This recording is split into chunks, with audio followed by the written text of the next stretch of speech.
Kita buat model budidaya, baik budidaya udang, budidaya tilapia, budidaya rumput laut, kita buat modelnya.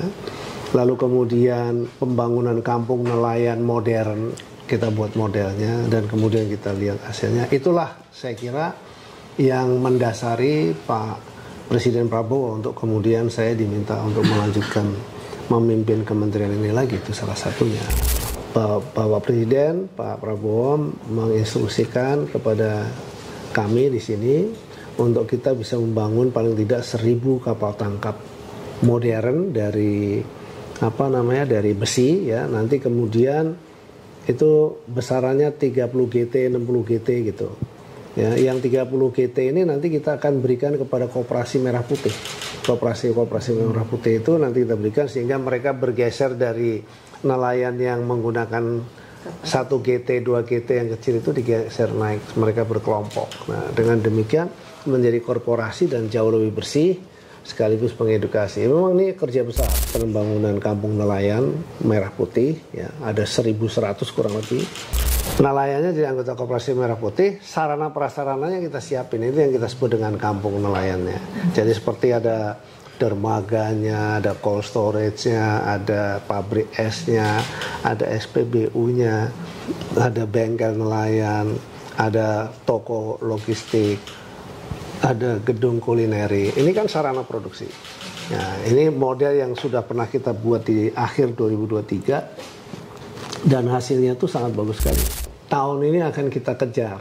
Mungkin saya nggak tahu ini Juni, Juli, jadi 6 bulan ke depan ya, apakah bisa selesai 100. Tapi yang pasti 100 kampung nelayan modern ini harus kita selesaikan, kalau toh misalnya mundur mungkin pertengahan 2026 ya. Tapi harapan kita itu udah bisa selesai. Kalau itu selesai 100 ini, maka berikutnya yang 1.000 berikutnya bisa diparalel kita kejar.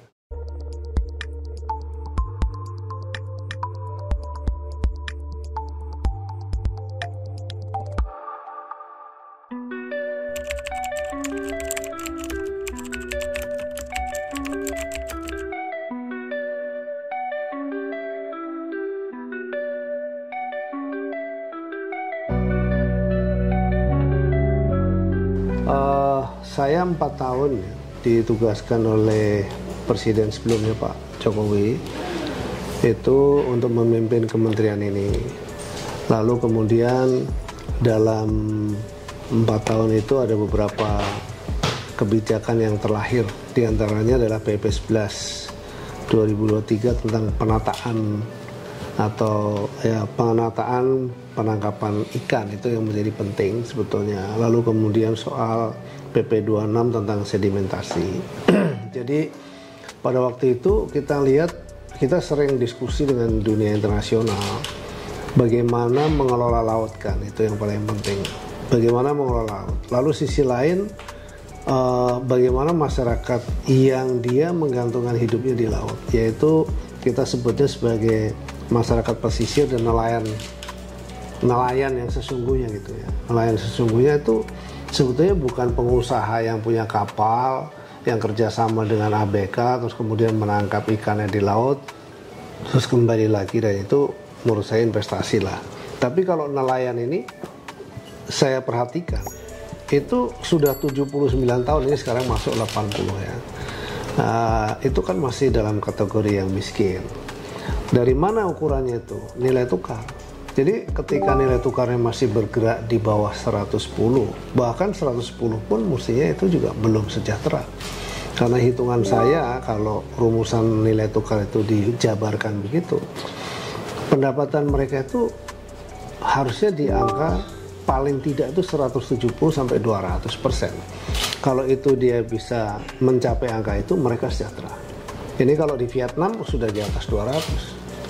Ya kan, di kita masih 104, 106 paling tinggi, turun lagi 104, dan itu menjadi target di Bappenas juga karena berpuluh-puluh tahun tidak pernah melebihi dari angka itu.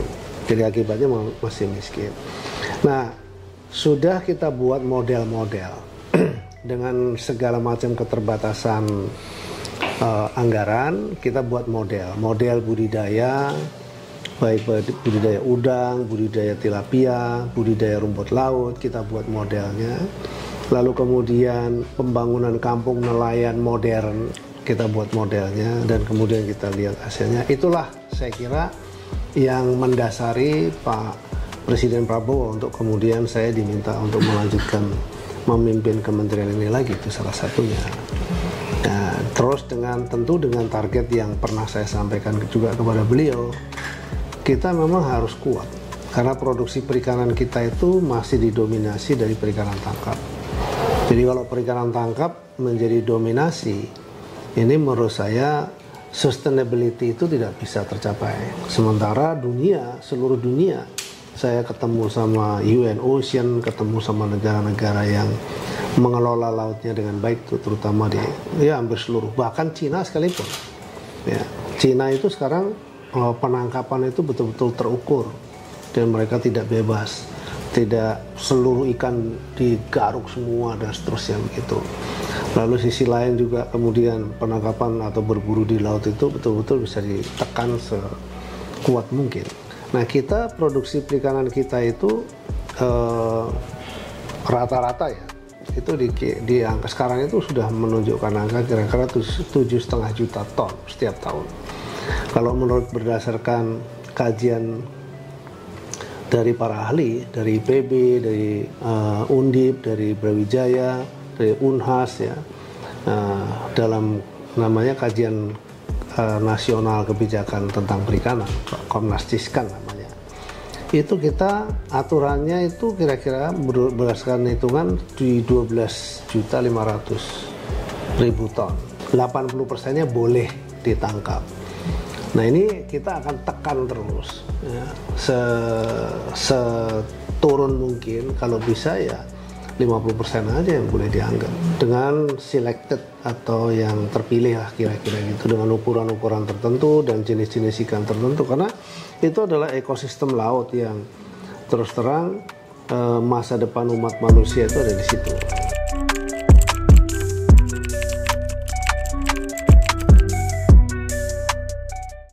Nah, kita punya 5 roadmap kebijakan kita yang sudah kita rilis di tahun 2021-2024, itu hasil dari kajian. Yang pertama itu concern kita adalah bagaimana ruang konservasi itu bisa mencapai 30% luasan wilayah Indonesia. Itu sama dengan 97,5 juta hektar. Kalau itu bisa dilakukan, ada 3 kandungan di dalamnya. Yang pertama adalah soal dia mampu sebagai produksi oksigen. Itu memang secara teori begitu ya. Yang kedua sebagai pemijahan secara alami biota laut, ikan dan segala macam ekosistem yang di laut itu masuknya di ruang konservasi. Lalu kemudian yang ketiga itu dia serapan karbon, jadi emisi yang besar, dan itu ditengarai berdasarkan ahli-ahli, perhitungan ahli-ahli itu 5 kali lebih tinggi daripada serapan di hutan ya. Jadi kalau kita minum air hutan yang tumbuh di darat dan sebagainya, memang karena kualitas laut kita yang baik.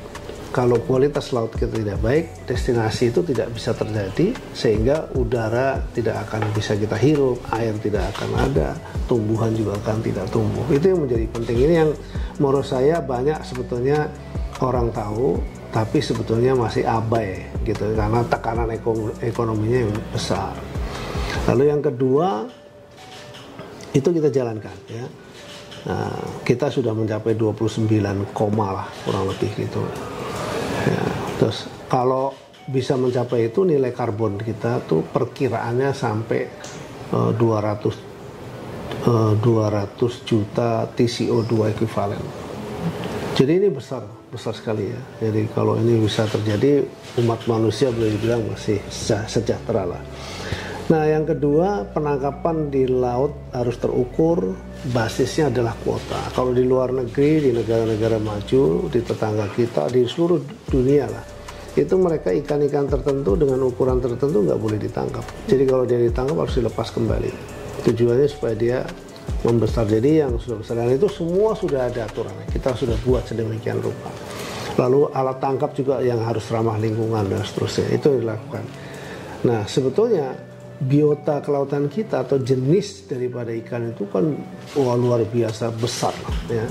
Yang ini yang saya kira saya tidak tahu kondisi saat ini, tapi yang pasti usaha-usaha regulasi yang kita buat tujuannya lebih mengarah kepada supaya ekologi laut kita terjaga dengan baik. Nah, dengan demikian kalau penangkapan itu kita bisa tekan, apa yang terjadi dengan kebutuhan protein yang meningkat 70% berdasarkan perhitungan FAO. Maka ada kebijakan yang ketiga, peningkatan budidaya. Ada beberapa komoditi ya yang sudah kita buat, udang, tilapia, rumput laut, kepiting, lobster, dan juga beberapa komoditi lain yang kita anggap itu menjadi sangat strategis seperti ikan-ikan laut dan seterusnya begitu. Itu yang terus kita kembangkan dan kita buat model-model. Lalu yang keempat itu pengawasan pulau-pulau kecil dan pesisir, karena ini menyangkut soal tekanan akibat dari populasi manusia yang eksponensial. Tekanannya besar sekali dari sisi ekonomi. Contoh misalnya marine tourism dan lain sebagainya, yang mengabaikan lingkungan. Nah, ini yang kita jaga sedemikian rupa. Dan yang terakhir, janji kita kepada dunia, karena laut kita itu terburuk nomor 2 dari sampah plastik. Nah, ini kalau nggak kita bereskan, jadi akan menjadi bencana juga, tidak hanya bagi Indonesia tapi bagi dunia. Ini salah satu yang menjadi concern kita, bahkan sejak Pak Jokowi dan sekarang oleh Pak Prabowo lebih dikencangkan lagi, itu dibuat satgas mengenai sampah ya, khususnya adalah sampah plastik. Nah, kita buat kegiatan ini adalah melakukan edukasi dan mengajak seluruh pelaku usaha yang ada di laut, yaitu kapal-kapal penangkap ikan terutama sesuai dengan wilayah kita. Mereka ketika melaut, kita hitung logistik yang dibawa yang menggunakan plastik berapa besar, berapa banyak. Pada waktu dia kembali, kita cek apakah mereka masih sama jumlahnya atau berkurang. Kalau berkurang, dia akan kita fine gitu. Jadi artinya kita denda dia. Nah, yang kedua, kita mengajak nelayan tradisional atau nelayan yang benar-benar nelayan di pesisir itu, untuk setiap bulan itu mereka setiap bulan 1 kali dalam 1 tahun penangkapan itu dia tidak menangkap ikan tapi menangkap plastik. Lalu kita bayar mereka sama dengan harga ikan. Jadi kalau 1 kilo plastik yang dia dapetin itu dibayar dengan 1 kilo harga ikan. Itu salah satu upaya. Itu sudah kita mulai sejak tahun 2022 dan sudah ribuan ton yang kita berhasil selamatkan atau kita bisa entaskan lah gitu ya plastiknya. Dan kita tidak ingin dalam kurun waktu 5-10 tahun yang akan datang mestinya kita harus sudah terbebas dari plastik, sampah plastik di laut. Karena dia kalau jadi mikroplastik itu berbahaya buat umat manusia.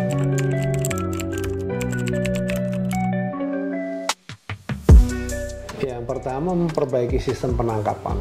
Tentu kita itu penangkapan kita masih menggunakan kapal kayu ya, dan cenderung ini sebetulnya bagian yang paling sulit karena masyarakatnya masyarakat terutama jalur pantura atau nelayan-nelayan yang mediocre lah saya sebutnya begitu, karena mereka sebetulnya mereka pengusaha bukan real nelayan.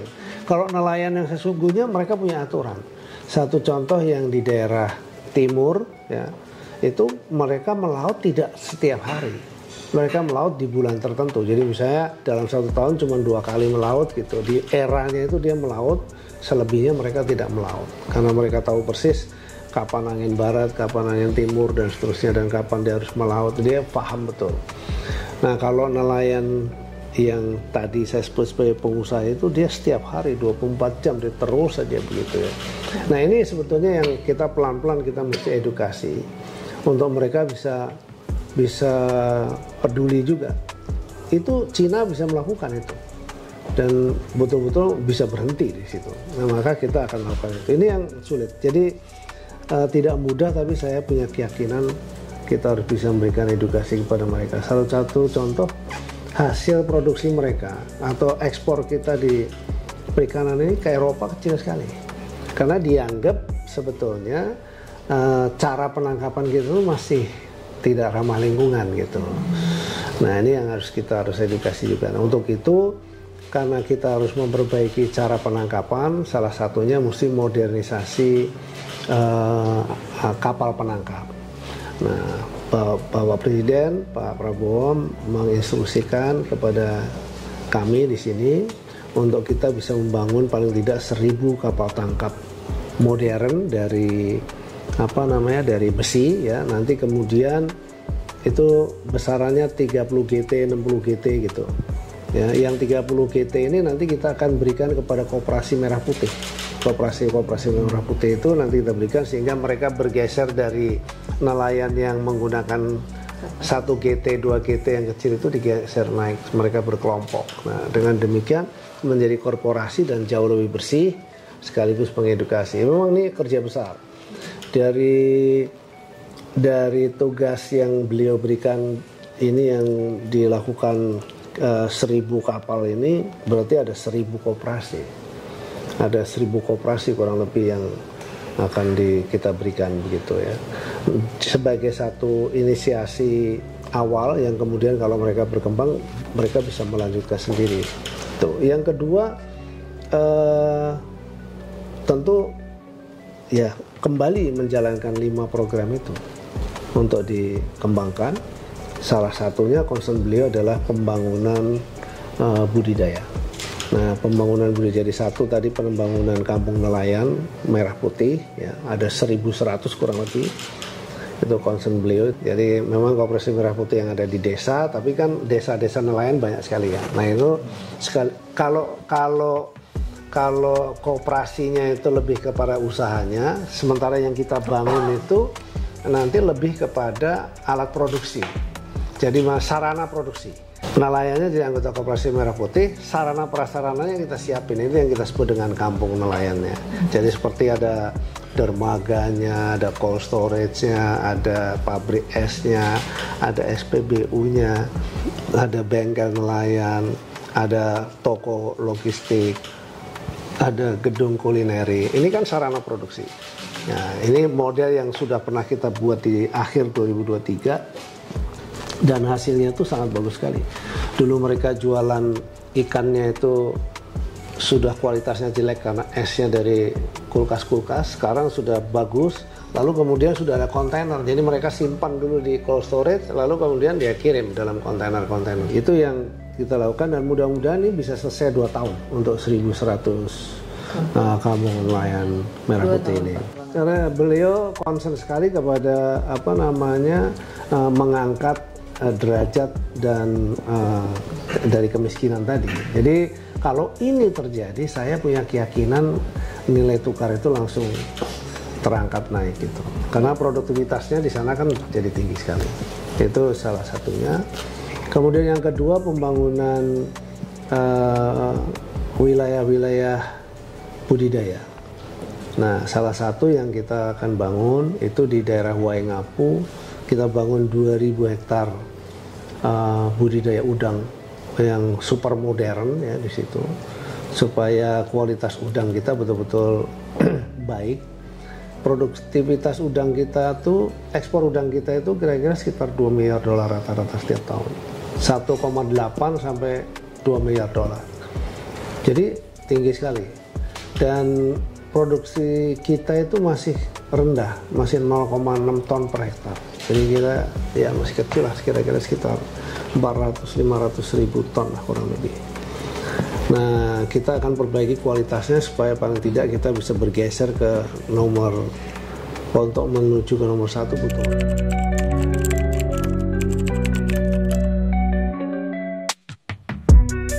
Bangunan revitalisasi tambak Pantura yang dulu udang windu kan tahun 30-40 tahun yang lalu.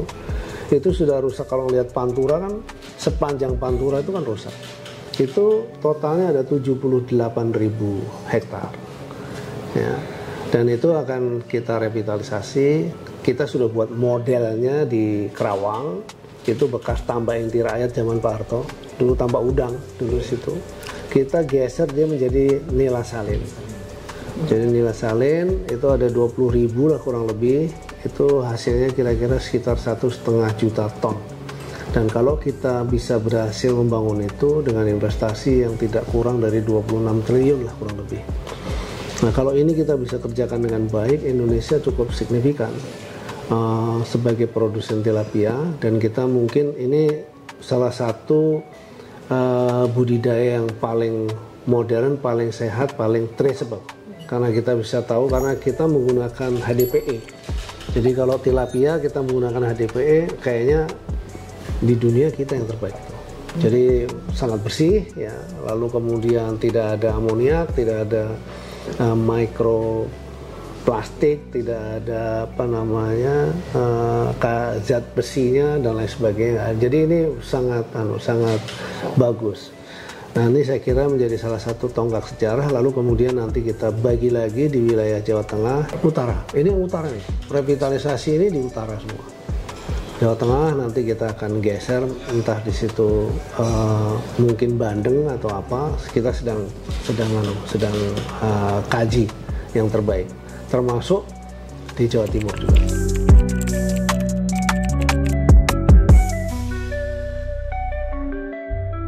Selatan di tempat tertentu ya, di wilayah tertentu itu bagus untuk udang. Kita sudah punya model juga di Kebumen, itu kurang lebih sekitar 100 hektar yang kita bangun 61 lah kurang lebih. Itu juga bagus. Yang pasti concern kita adalah soal IPAL yang harus dikendalikan dengan baik. Itu salah satu concern dari Bapak Presiden. Jadi peningkatan kesejahteraan dari masyarakat itu, jadi mengentaskan kemiskinan yang nelayan ya. Lalu melakukan perubahan-perubahan yang signifikan dengan effort yang menurut saya sangat besar.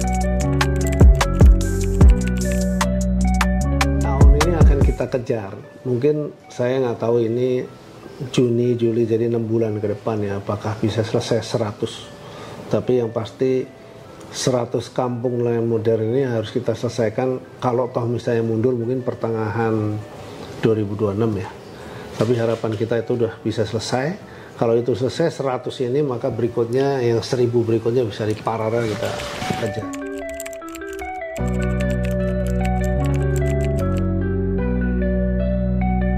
Ini kan tonggak sejarah, sudah 79 tahun masyarakatnya miskin ya.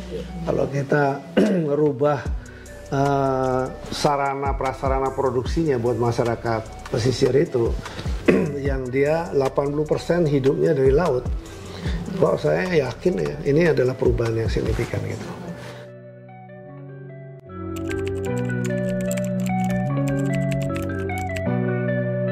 Ya, karena kan kalau kita bicara kampung nelayan kan tidak per kabupaten lah. Dan kampung kan bisa dalam jumlah yang besar. Tapi kalau mereka misalnya melakukan kegiatannya itu adalah ke laut, ya itu yang kita bangun gitu.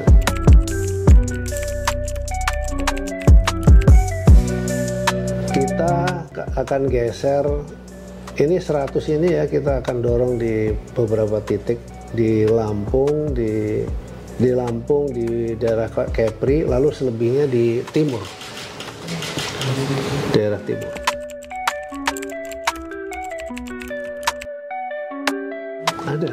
Ada. Jadi Binyeri menjadi salah satu model.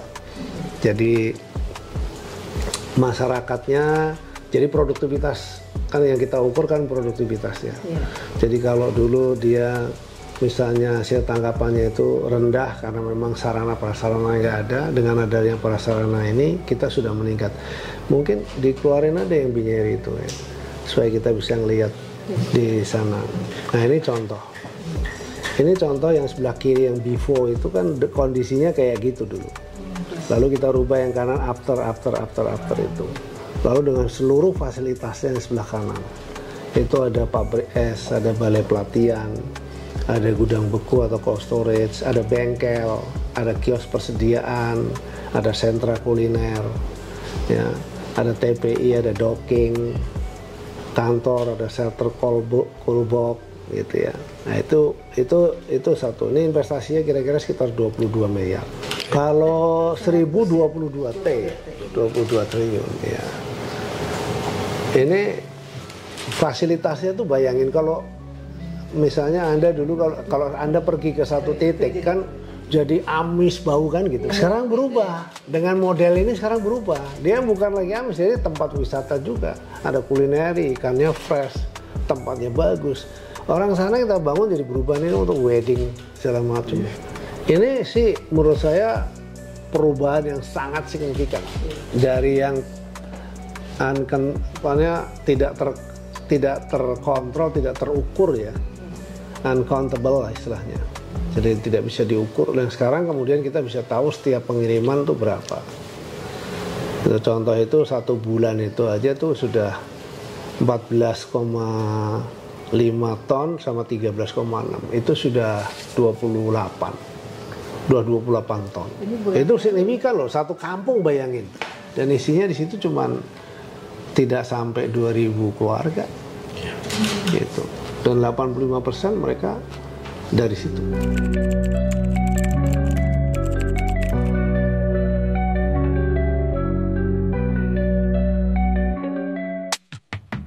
Jadi pertama, pembangunan sarana prasarana produksi ini sesuatu ya, akan memberi keyakinan kepada buyer bahwa memang ikan kita tuh tingkat ketertelusurannya baik.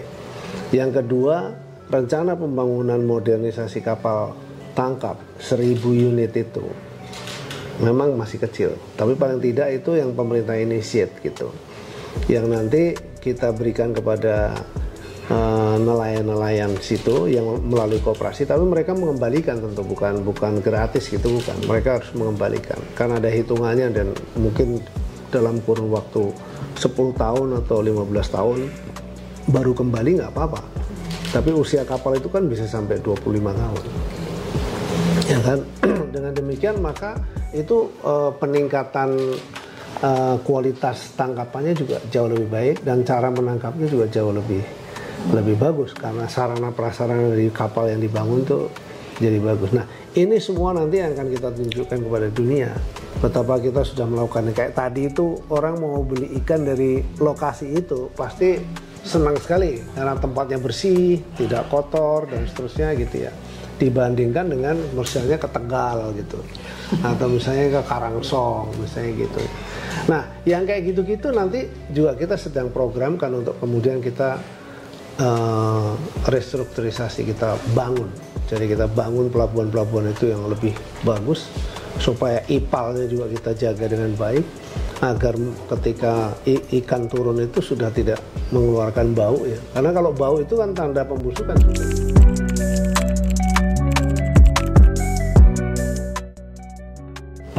Sekarang ini kan dibiayai oleh negara karena sesuai dengan instruksi presiden dibiayai oleh negara, tapi tetap konteksnya investasi. Jadi yang kita bangun nanti dikelola oleh koperasinya. Nah setiap produksi yang dihasilkan itu kan tentu itu kan akan menghasilkan uang. Nah itu akan sebagian hasil keuntungannya itu digunakan untuk pengembalian. Memang harus dilakukan begitu.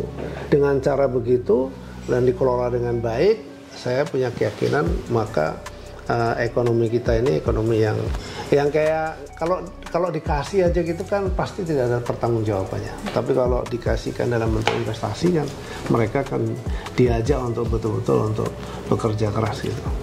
Kira-kira. Iya, dilakukan pemerintah. Nanti kalau misalnya manajemen koperasinya tentu kita minta Kementerian Koperasi untuk ikut terlibat. Kalau ini bisa tercapai, saya punya keyakinan kita punya kontribusi sangat besar untuk ini.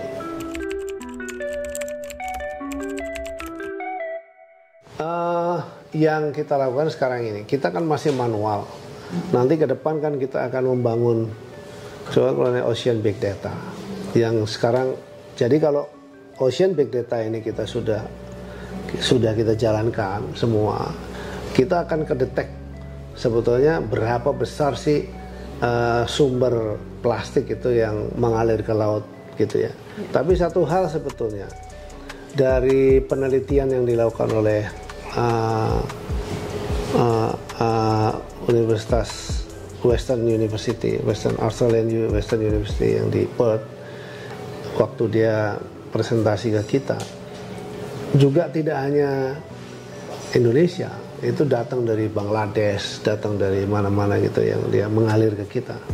Tapi paling tidak kalau kita bisa mengantisipasi, kita tinggal bicara kepada UN Ocean supaya negara-negara yang lain itu juga concern untuk soal plastik. Jadi jangan lagi membuang plastik dari rumah tangga itu, kalau plastik dibuang ke sungai yang ujungnya akan ke laut gitu. Kira-kira gitu. Ini kalau kita nanti melalui Kementerian LH itu akan menjadi leader untuk ada satgas atau yang ngatasi soal sampah plastik.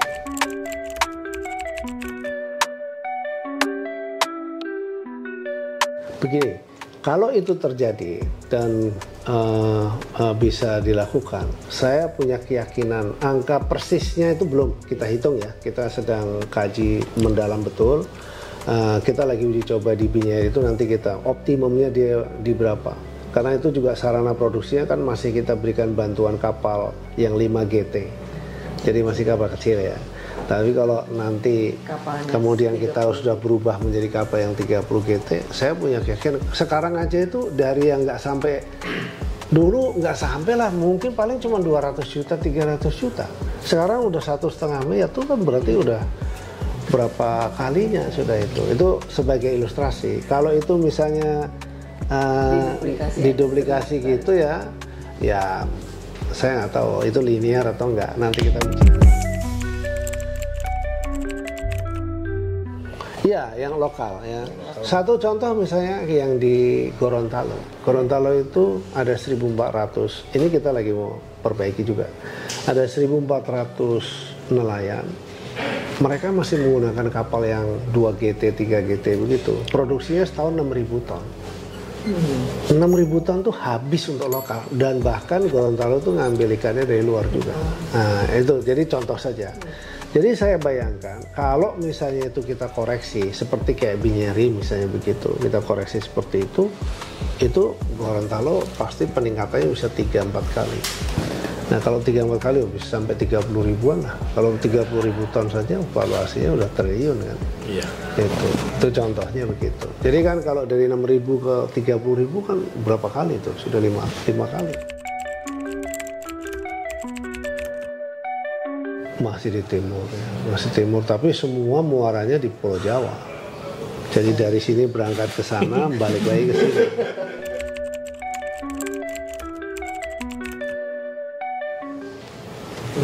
Ini. Jadi rata-rata tren itu sejak 2021 kan saya masuk kan 2021 awal ya, Januari ya. 5,7 terus naik terus. Sampai hampir rata-rata hampir 6 lah. Ya. Dan itu 5 tujuan negara ekspor tuh yang paling besar tuh Amerika Serikat, kedua Tiongkok, ASEAN. Tapi sebenarnya kalau ASEAN itu ke Vietnam, ke Thailand, ke Korea ya. Sorry ASEAN, Vietnam, Thailand, Filipina. Sebetulnya ketiga itu. Dan itu sebenarnya direproses lagi sama dia, baru mereka lari ke Eropa. Oh, gitu. Terus kemudian ke Jepang. Ya. Terus kemudian itu sebelah kanan itu. Itu udang, tuna, tongkol, cakalang, cumi. Rumput laut kita ini produksinya, coba produksi perikanan kita keluarin deh. Produksi perikanan kita itu, rumput laut itu kira-kira 10 juta ton. Itu terbesar nomor 2 di dunia. Nomor 2 di dunia. Tapi kita masih ekspor raw material. Tapi jumlah yang besar itu scattered kan. Wilayahnya banyak seluruh Indonesia. Nah, kita lagi kembangkan untuk klaster. Jadi satu zona dalam jumlah yang mencukupi sehingga kalau kita undang industri masuk untuk masuk ke industri hilirnya itu bisa dipenuhi. Itu yang tangkap itu rata-rata 7 juta. Kita ada Direktur Jenderal Penguatan Daya Saing. Itu diantaranya adalah kita dorong ke sana. Nanti kalau udah mature, dia udah settle, pembinaannya dilakukan oleh perindustrian. produksi rumput laut. Tapi kan kalau kita bicara hilirisasi, hulunya mesti kuat. Iya. Kayak misalnya kita bicara soal sawit misalnya, ya kan produksi sawit kita settle. Iya. Sehingga kalau mau masuk di hilir nggak ada persoalan kan. Iya. Kalau di sektor perikanan ini masuk hilir, kalau di hulunya nggak siap, wah persoalan itu. Hulunya kita sedang koreksi. Contoh budidaya ini kita tingkatin tuh. Contoh misalnya 5,23 itu kan numbersnya kan tuh berbagai macam jenis ikan.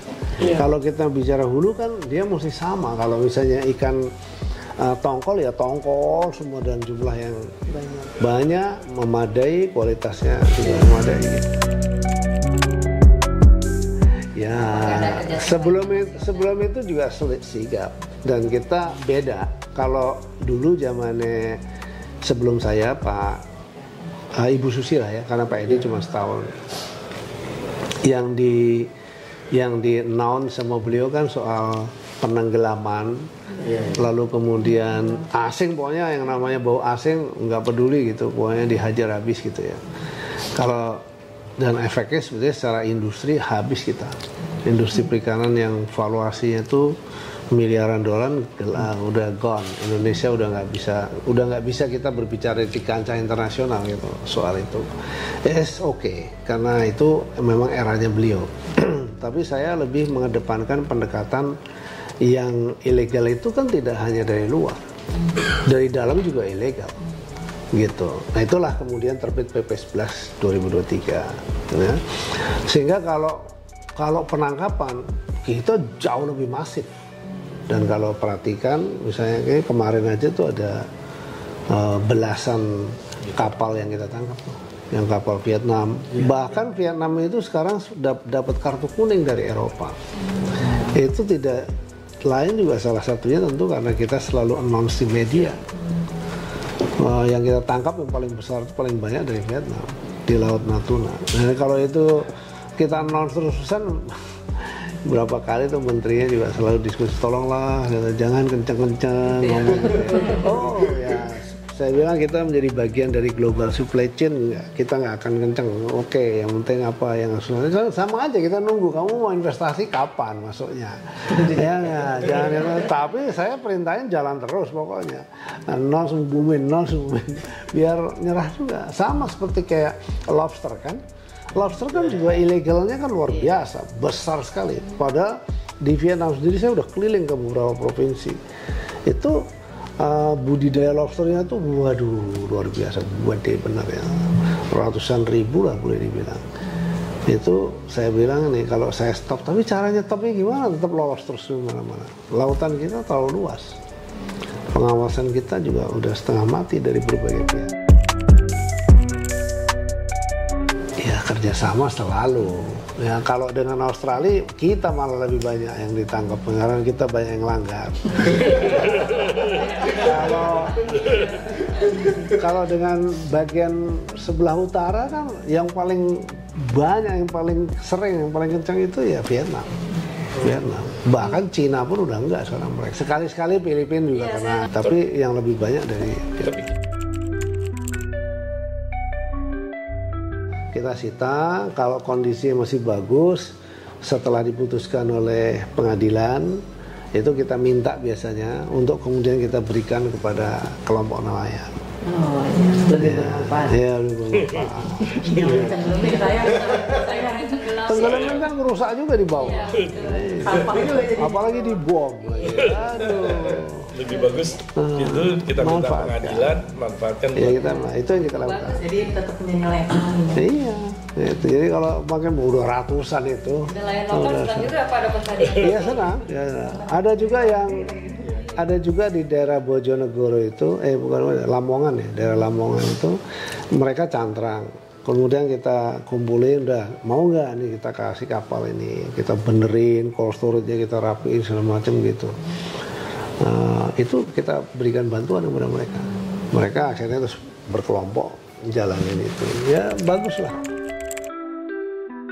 Iya kita bina. Kadang-kadang galakan mereka. Contoh aja, kita minta misalnya mereka menggunakan VMS. Padahal manfaat VMS itu nomor satu kan bisa melacak dia pergi kemana. In case terjadi sesuatu di laut, rescue dengan cepat untuk bisa melakukan. Terus kemudian yang kedua, dia pergerakannya kemana supaya kita bisa tahu. Jangan-jangan dia transhipment. Kalau dia transhipment kan nggak boleh. Iya.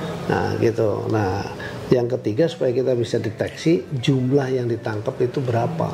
Supaya kita bisa menjaga, ini soal sustainability gitu. Mereka protes kan, wah foto saya dipasangin, wah ganti pak, nggak mau. Dalam arti yang ini bukan nelayan yang sesungguhnya sebenarnya. Yang perusahaan tadi. Perusahaan itu, yang dia kan kita dulu ada istilahnya tuh izin daerah, izin pusat ya. 30 GT ke atas izin pusat, 30 GT ke bawah izin daerah. 30 GT ke bawah itu 29. Jadi cuma beda 1 senti udah. Nah, itu izinnya daerah. Tapi pemiliknya ya Jakarta.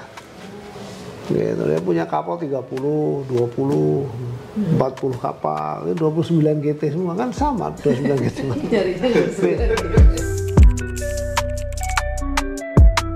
Ya kita kenceng tertipinya sebenarnya, tapi kan demonya kenceng juga.